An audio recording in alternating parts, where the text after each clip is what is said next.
हरियाणा की हर अपडेट के लिए बेल आइकन दबाएं और सब्सक्राइब करें STV हरियाणा न्यूज। नमस्कार, आप देख रहे हैं हरियाणा न्यूज और मैं हूं आपके साथ शुभेंदु सिंह। रुक कर लेते हैं फटाफट खबरों का। कृषि सुधार कानूनों के विरोध में दिल्ली की सीमाओं पर प्रदर्शन कर रहे किसानों का आंदोलन 89वें दिन भी जारी रहा।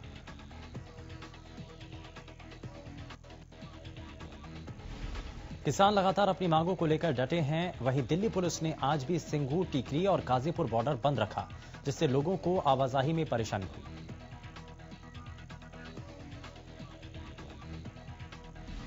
कृषि कानूनों के विरोध में महम के भैनी सुरजन गांव के किसानों ने गेहूं की खड़ी फसल पर ट्रैक्टर चलाने शुरू कर दिए। गांव के रहने वाले किसान मनदीप ने 5 एकड़ फसल पर ट्रैक्टर चलाकर उसे नष्ट कर दिया। सोनीपत के खरखौदा में आज सर्वजातीय किसान महापंचायत का आयोजन किया जा रहा है। इसी के मद्देनजर दहिया खाप ने अलग अलग गांव की व्यवस्थाओं को लेकर ड्यूटी लगाई।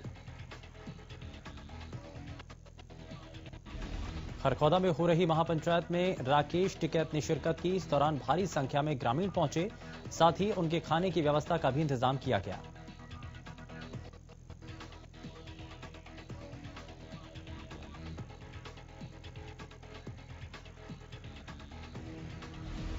सिरसा में 23 फरवरी यानी कि कल एक बड़े किसान पंचायत का आयोजन किया जाएगा। किसान पंचायत में संयुक्त किसान मोर्चा के नेता किसानों को संबोधित करेंगे।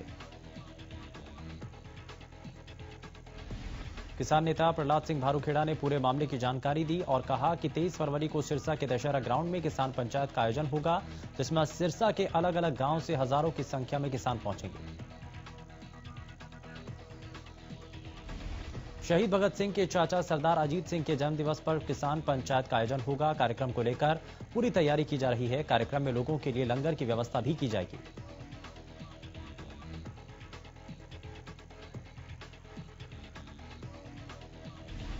किसान आंदोलन को अब विदेश से भी समर्थन मिलने लगा है। इंग्लैंड में रहने वाला एक शख्स इंग्लैंड से किसान के लिए जूस और गाजर का हलवा लेकर ढांसा बॉर्डर पहुंचेगा। शख्स ने बताया कि वो पिछले काफी दिनों से किसान आंदोलन को देख रहा है। वो किसानों के समर्थन के लिए जाना चाहता था। अब उन्हें किसानों को समर्थन देने का मौका मिल रहा है। उन्होंने बताया कि वो भले ही इंग्लैंड में रहता हो, लेकिन वो भी किसान का बेटा है। कृषि कानूनों को लेकर किसान और सरकार के बीच लगातार गतिरोध बना है। इस बीच अब केंद्रीय राज्य मंत्री रतनलाल कटारिया ने किसानों को धरना खत्म कर सरकार से बात करने की सलाह दी। कटारिया का कहना है कि इन कृषि कानूनों में गलत क्या है वो किसान बता नहीं रहे। किसान पिछले करीब 3 महीने से सिर्फ कानूनों को वापस लेने की मांग कर रहे हैं। इस दौरान कटारिया ने सोनिया गांधी और राहुल गांधी पर निशाना साधा। उन्होंने कहा कि इनकी वजह से ही आज किसान और सरकार के बीच बात नहीं हो पा रही।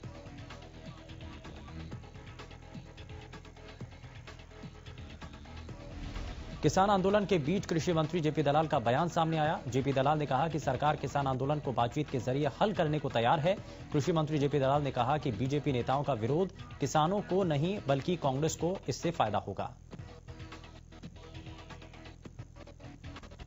कृषि मंत्री ने ट्रैक्टर चलाकर फसलों को नष्ट करने वाले बयान को भी गलत बताया। उन्होंने कहा कि यह अन्न का अपमान है और साथ ही कहा कि छोटूराम के समय फसलें भाव को लेकर जलाई थी, लेकिन अब सरकार फसलों के उचित और लाभकारी भाव दे रही है।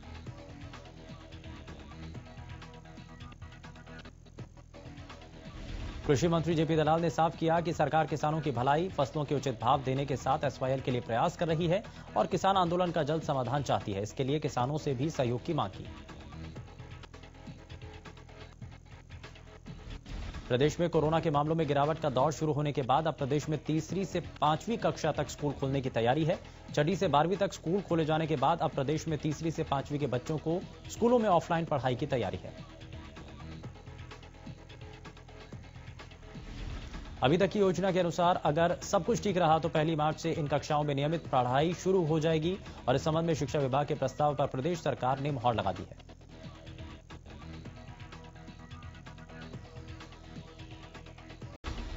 चंडीगढ़ में शिक्षा विभाग के आला अधिकारी इसको लेकर एक बैठक भी करेंगे। आपको बता दें कि तीसरी से 5वीं तक की कक्षाएं निजी और सरकारी स्कूलों में करीब 12 लाख छात्र छात्राएं इसमें पढ़ते हैं।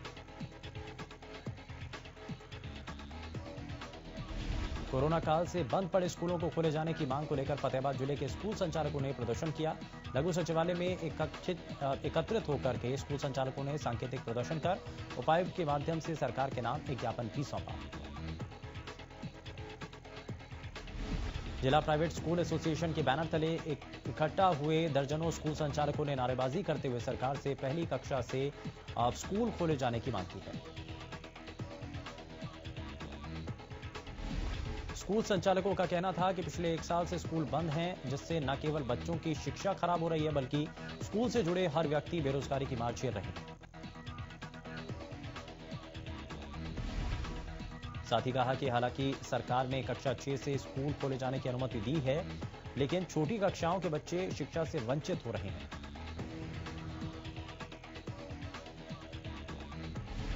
यमुनानगर में उद्योग व्यापारियों ने 26 फरवरी को दुकानें बंद रखने का आह्वान किया। मीडिया से बातचीत के दौरान उद्योग व्यापार मंडल हरियाणा के प्रदेशाध्यक्ष महेंद्र मित्तल ने इस बारे में जानकारी साझा करते हुए बताया कि सरकार की नीतियों से व्यापारी परेशान हैं। उन्होंने कहा कि सरकार के द्वारा व्यापारियों से सेल के मुनाफे पर जीएसटी टैक्स लिया जाता है। इसके बाद साल के आखिर में कुल कमाई पर इनकम टैक्स भी लिया जाता है। अब हरियाणा सरकार के द्वारा कुल सेल पर दोबारा से ट्रेड टैक्स लिया जाएगा। इस पर रोष जताते हुए 26 फरवरी को भारत बंद का ऐलान किया गया है। बल्लभगढ़ की चावला कॉलोनी स्थित गुची मोहल्ले में पिछले 15 दिनों से नगर निगम की पीने की पानी की सप्लाई में गंदा पानी आ रहा है।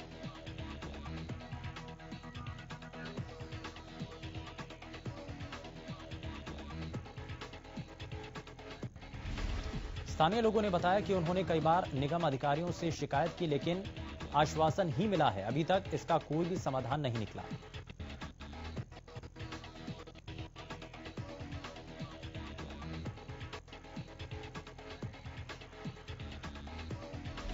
प्रदेश में कोरोना के आंकड़ों में लगातार गिरावट दर्ज की जा रही है। बीते 24 घंटों में 121 नए मरीजों की पुष्टि हुई। गुरुग्राम में 39, फरीदाबाद में 10 मामले सामने आए। कुरुक्षेत्र में 20, करनाल में 14 नए केस सामने आए।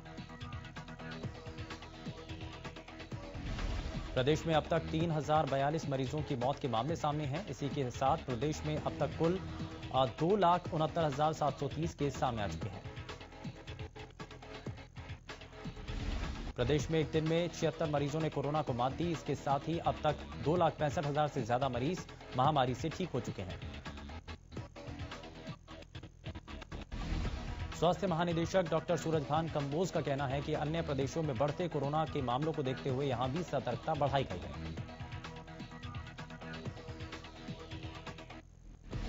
उन्होंने बताया कि तमाम स्वास्थ्य अधिकारियों को भी इससे अवगत कराया गया। केस बढ़ने का कारण एक ही है कि लोगों ने अब सावधानी छोड़ दी है।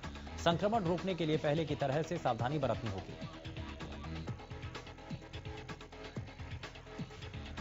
सिरसा के नागरिक अस्पताल में सोमवार को कोरोना संक्रमण से बचाव के लिए मेगा ड्राइव का आयोजन किया गया। अस्पताल में 2 वैक्सीनेशन सेंटर बनाए गए। एक सेंटर में फ्रंटलाइन वर्कर और दूसरे सेंटर में हेल्थ वर्करों को दूसरी डोज दी गई। स्वास्थ्य विभाग ने हेल्थ वर्करों को पहली डोज लगवाने की तारीख को बढ़ाकर 25 फरवरी तक कर दिया है। सिरसा में जिन हेल्थ वर्करों ने अभी तक वैक्सीन नहीं लगवाई, वो वैक्सीन लगवा सकते हैं। आपको बता दें कि अभी तक सिरसा में 5120 हेल्थ वर्करों ने पहला टीका और 304 हेल्थ वर्करों ने दूसरा टीका लगवाया है। इंग्लैंड के खिलाफ अगले महीने होने वाले 5 मैचों की T20 सीरीज के लिए हरियाणा के ऑलराउंडर राहुल तेवतिया को टीम इंडिया में शामिल किया गया। भारतीय टीम में चुने जाने के बाद राहुल तेवतिया के घर पर खुशी का माहौल है और बधाई देने वालों का तांता लगा है। तेवतिया के परिवार के लोगों ने उनकी कड़ी मेहनत को कामयाबी का राज बताया। आपको बता दें कि फरीदाबाद के गांव सिही के रहने वाले राहुल तेवतिया को आईपीएल में राजस्थान रॉयल्स की तरफ से शानदार प्रदर्शन के बाद टीम इंडिया में जगह मिली।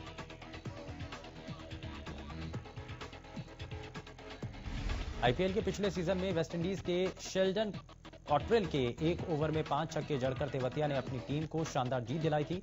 इसके बाद से ही राहुल तेवतिया का नाम लगातार चर्चा में है।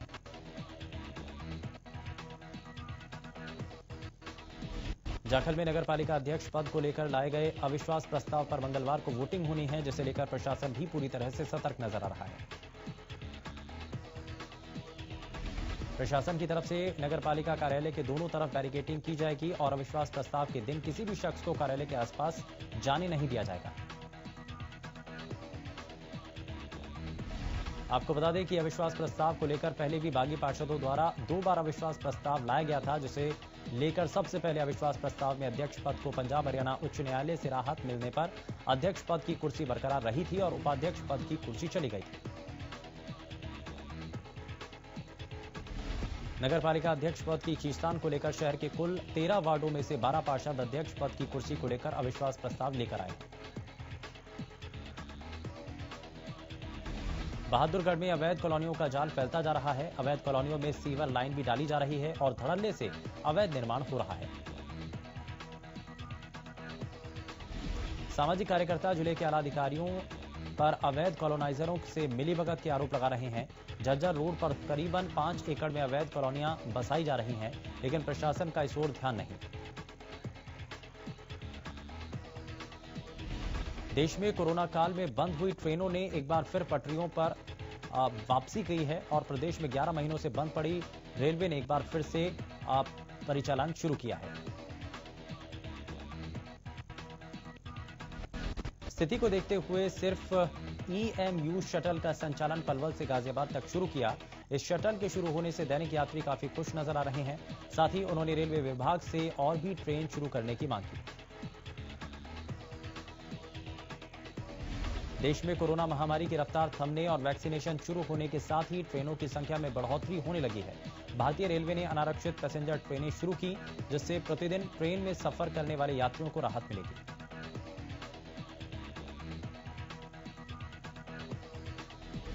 उत्तर रेलवे ने 22 फरवरी से 35 अनारक्षित मेल ट्रेनें चला दी हैं और कोरोना काल में यह पहला मौका है जब यात्रियों के लिए अनारक्षित ट्रेनें चलाई जा रही हैं। इससे यात्रियों को रेलवे स्टेशन की विंडो से टिकट लेकर सफर करने में सुविधा मिलेगी। बढ़ती महंगाई पर गुरुग्राम में कांग्रेस कार्यकर्ताओं ने रोष प्रदर्शन किया। हाथों में तख्तियां और बैनर लेकर सड़कों पर निकले प्रदर्शनकारियों ने देश और प्रदेश सरकार विरोधी नारे लगाए और महंगाई पर अंकुश लगाने की मांग की। कांग्रेस कार्यकर्ताओं ने गुरुग्राम के ओल्ड जेल कॉम्प्लेक्स से राजीव चौक तक प्रदर्शन किया। इस दौरान पूर्व खेल मंत्री ने कहा कि बढ़ती महंगाई के कारण आम व्यक्ति का जीना मुहाल हो गया। कांग्रेस कार्यकर्ताओं ने कहा कि पेट्रोल, डीजल और रसोई गैस के दाम आसमान छू रहे हैं, लेकिन बीजेपी सरकार इन पर अंकुश लगाने की जगह पुरानी सरकारों पर ठीकरा फोड़ रही है, जो कि गलत है। देश महंगाई की मार झेल रहा है और सरकार आंखें मूंदे बैठी है। यमुनानगर में उद्योग व्यापारियों ने 26 फरवरी को दुकानें बंद रखने का आह्वान किया। मीडिया से बातचीत के दौरान उद्योग व्यापार मंडल हरियाणा प्रदेशाध्यक्ष महेंद्र मित्तल ने इस बारे में जानकारी साझा करते हुए बताया कि सरकार की नीतियों से व्यापारी परेशान हैं। उन्होंने कहा कि सरकार के द्वारा व्यापारियों से सेल के मुनाफे पर जीएसटी टैक्स लिया जाता है। इसके बाद साल के अंत में कुल कमाई पर इनकम टैक्स लिया जाता है। अब हरियाणा सरकार के द्वारा कुल सेल पर दोबारा से ट्रेड टैक्स लिया जाएगा। इस पर रोष जताते हुए 26 फरवरी को भारत बंद का ऐलान है। पंचकुला में टीजीटी इंग्लिश के उम्मीदवारों ने हरियाणा कर्मचारी चयन आयोग का घेराव किया। 1035 पदों पर पिछले 6 साल से भर्ती लटकी है, जिसके विरोध में सैकड़ों टीजीटी इंग्लिश उम्मीदवारों ने आयोग और सरकार के खिलाफ नारेबाजी की। प्रदर्शनकारी युवाओं ने कहा कि 1035 परिवार पिछले 6 साल से अंतिम परिणाम का इंतजार कर रहे हैं, लेकिन सरकार उनकी कोर्ट में मजबूत पैरवी न करके युवाओं के अंधकार में हो रहे भविष्य को मूक दर्शक बनकर देख रही है। प्राइवेट स्कूलों में पढ़ाने वाले ये उम्मीदवार कोरोना की वजह से बंद प्राइवेट स्कूलों से भी बाहर कर दिए गए, जिससे परिवार को चलाना मुश्किल हो गया। सरकार से मांग की है कि सरकार खुद उनकी जल्द सुनवाई की अर्जी उच्च न्यायालय में लगाकर परिणाम पर लगी रोक हटवाए और परिणाम घोषित कर जल्द ही टीजीटी इंग्लिश के उम्मीदवारों को नियुक्ति दे।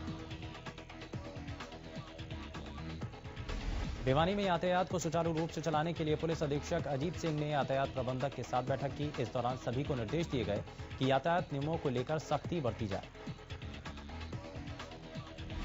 बैठक में इस बात पर भी चर्चा की गई कि कैसे सड़क हादसों पर अंकुश लगाया जा सके। वहीं अब जो यातायात नियमों का पालन नहीं करेंगे उन पर सख्त कार्रवाई की जाएगी। हाई सिक्योरिटी रजिस्ट्रेशन प्लेट लगाना भी जरूरी होगा। भिवानी में ट्रैफिक व्यवस्था सुचारू करने और सड़क हादसों में कमी लाने के उद्देश्य से भिवानी ट्रैफिक पुलिस ने एक विशेष अभियान चलाया, जिसके तहत दोपहिया वाहनों पर हेलमेट और गाड़ी में सीट बेल्ट न लगाने वालों पर चालान किए गए।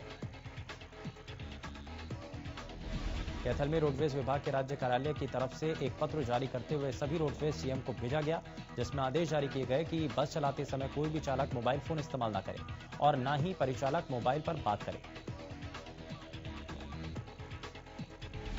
अगर ऐसा करता कोई चालक या परिचालक मिला तो उसके खिलाफ विभागीय कार्रवाई के आदेश जारी किए गए। आपको बता दें कि 18 फरवरी को ये आदेश जारी किए गए।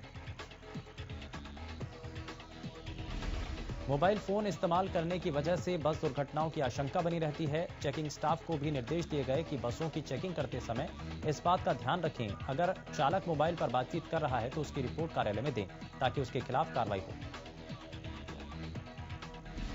देश भर में जहां एक तरफ पेट्रोल और डीजल की कीमतों ने आम लोगों को परेशान किया, वहीं दूसरी तरफ प्याज की कीमतें लगातार बढ़ रही हैं। 2 महीने पहले 20 रुपए किलो के आसपास बिकने वाला प्याज अब लगभग 2.5 गुना महंगा हो चुका है।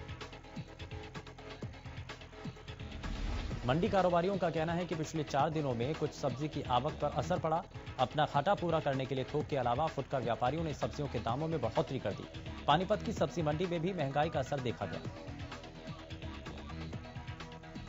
प्याज और दूसरी सब्जियों की कीमतों में बढ़ोतरी की वजह सप्लाई में दिक्कत बताई जा रही है। दिल्ली में एशिया की सबसे बड़ी फल सब्जी मंडी आजादपुर मंडी के व्यापारियों का कहना है कि सप्लाई में कमी के चलते प्याज के दाम बढ़े।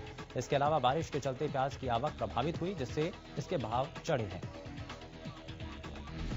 नांगल चौधरी के खातौली जाट और अहीर गांव में लगी स्टोन क्रशर के खिलाफ एक बार फिर ग्रामीण लामबंद है।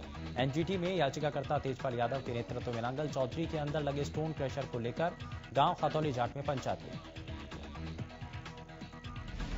पर्यावरणविद इंजीनियर तेजपाल यादव क्रशरों से उड़ने वाली धूल मिट्टी से परेशान ग्रामीणों की समस्या को लेकर सुप्रीम कोर्ट का दरवाजा खटखटा चुके हैं और 72 स्टोन क्रशर को बंद करवाने के लिए लड़ाई लड़ चुके हैं। कोर्ट के आदेश के बाद एनओसी कैंसिल हुई थी, लेकिन एक बार फिर से मामला एनजीटी तक पहुंचा। दरअसल एनजीटी के आदेश पर एनओसी रद्द करने वाली क्रशर को दोबारा एनओसी देने के मामले को लेकर लोगों में रोष है।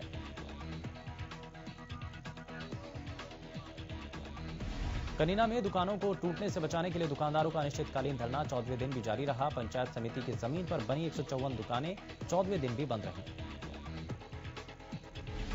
पानीपत में देर रात गांव नौलथा में एक युवक ने अपनी ही कुनबे की 2 व्यक्तियों पर कुल्हाड़ी से हमला कर उन्हें बुरी तरह घायल कर दिया।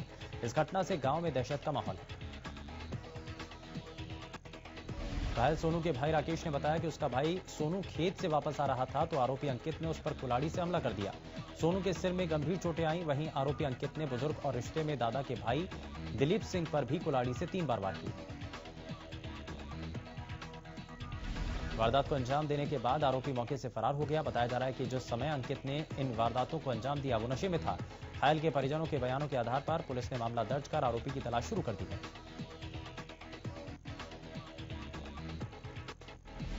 फरीदाबाद के बल्लभगढ़ में बीते 18 फरवरी को हुई एक दुकान में चोरी के मामले में पुलिस अब तक चोर को गिरफ्तार करने में नाकाम साबित रही है। पीड़ित दुकानदार का कहना है कि सीसीटीवी में कैद चोर की तस्वीर के बावजूद पुलिस ने अब तक इस मामले में कोई संतोषजनक कार्रवाई नहीं की। दुकानदार का कहना है कि 18 फरवरी को उसकी दुकान से चोर करीब 1 लाख का सामान चोरी कर ले गए, जिसके बाद दुकानदार ने पुलिस को पूरे मामले की जानकारी दी। दुकानदार का कहना है कि कई दिन बीत जाने के बाद भी अब तक कोई कार्रवाई नहीं हुई। अंबाला गांव काकरू में नवविवाहिता की संदिग्ध परिस्थितियों में मौत हो गई। मृतका के परिजनों ने इसके पीछे हत्या के आरोप लगाए हैं। परिजनों का आरोप है कि या तो उनकी बेटी की हत्या की गई या फिर उसे दहेज के लिए इस कदर प्रताड़ित किया गया कि उसने खुदकुशी कर ली। मृतका की शादी को अभी महज 3 महीने हुए थे। घटना की सूचना पुलिस को दी गई। मौके पर पहुंची पुलिस ने मामला दर्ज कर कार्रवाई शुरू कर दी। सोनीपत प्रशासन लगातार अपराधियों पर लगाम लगाने में विफल साबित हो रहा है। ताजा मामला शहर के पटेल नगर की गली नंबर 8 का है, जहां एक शख्स घर से आटा लेने चक्की पर गया तो एक व्यक्ति ने पीट कर उसकी हत्या कर दी। युवक ने व्यक्ति पर गाली देने का आरोप लगाने के बाद उसके साथ मारपीट की। व्यक्ति को परिजन घर ले आए थे, जहां उसकी हालत बिगड़ने पर पीजीआई रोहतक भर्ती कराया, जहां उसने दम तोड़ दिया। पुलिस ने हत्या का मुकदमा दर्ज कर मामले की जांच शुरू की। फरीदाबाद के भैंसरावली गांव में 10 साल के मासूम बच्चे की गला घोंटकर हत्या कर दी गई। देर रात बच्चा मां के साथ सो रहा था, उस दौरान वारदात को अंजाम दिया गया। फिलहाल पुलिस मामले की जांच कर रही है। अंबाला में 16 फरवरी को गोवर्धन नगर में दो गुटों के बीच खूनी झड़प का मामला सामने आया। इस झड़प में एक व्यक्ति की मौके पर मौत हो गई, जिसमें पुलिस ने हत्या के मामले में 2 आरोपियों को गिरफ्तार कर लिया।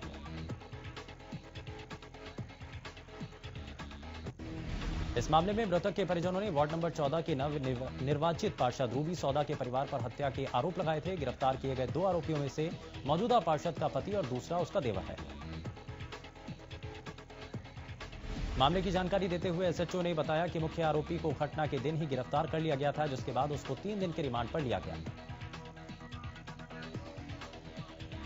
गुरुग्राम के फिरोज गांधी इलाके में दिन दहाड़े एक 24 साल के युवक की गोलियों से भूनकर हत्या कर दी गई। बाइक सवार अज्ञात बदमाशों ने वारदात को अंजाम दिया और मौके से फरार हो गए। दरअसल 24 साल का मनीष बसई का रहने वाला था और दोपहर 11 बजे फिरोज गांधी कॉलोनी में अपने दोस्त के घर उससे मिलने गया था। युवक जैसे ही गाड़ी में बैठकर वापस जाने लगा, उसी दौरान अज्ञात बदमाशों ने उस पर ताबड़तोड़ फायरिंग कर दी। पूरे मामले को लेकर पुलिस की क्राइम टीमों ने सीसीटीवी फुटेज को कब्जे में लेकर जांच शुरू कर दी है। फरीदाबाद में बीती 16 फरवरी को कार में जिम ट्रेनर और स्कूल टीचर के दौरे हत्याकांड की गुत्थी को पुलिस ने सुलझाते हुए मुख्य आरोपी समेत कुल 4 आरोपियों को गिरफ्तार किया। इनमें से मुख्य आरोपी को हथियार उपलब्ध करवाने वाले और भगाने में सहयोग करने वाले 3 आरोपियों को पुलिस पहले ही गिरफ्तार कर चुकी थी, जबकि हत्या का मुख्य आरोपी प्रकाश उर्फ प्रिंस अब पुलिस के हत्थे चढ़ गया। वहीं पुलिस आरोपियों को कोर्ट में पेश कर रिमांड पर लेगी और हत्या में इस्तेमाल हथियार और बाकी चीजें बरामद करेगी। गोहाना के गांव खानपुर खुर्द के खेतों में एक अज्ञात शव मिला, जिसमें पूरे इलाके में सनसनी फैल गई। ग्रामीणों की सूचना पर मौके पर पहुंची पुलिस ने शव को कब्जे में लेकर जांच शुरू कर दी है। हालांकि अभी तक शव की पहचान नहीं हो पाई। गोहाना में एक बार फिर तेज रफ्तार का कहर देखने को मिला। गोहाना महम रोड पर बाईपास के पास किसी अज्ञात वाहन ने गोहाना की तरफ आ रही एक बाइक को टक्कर मार दी। टक्कर इतनी जबरदस्त थी कि बाइक चालक की मौके पर मौत हो गई। घटना की सूचना मिलते ही गोहाना सिटी थाना पुलिस ने मौके पर पहुंचकर मृतक के भाई के बयान पर अज्ञात वाहन चालक के खिलाफ लापरवाही का मामला दर्ज कर जांच शुरू कर दी है। फिलहाल के लिए बस उतना ही। नमस्कार।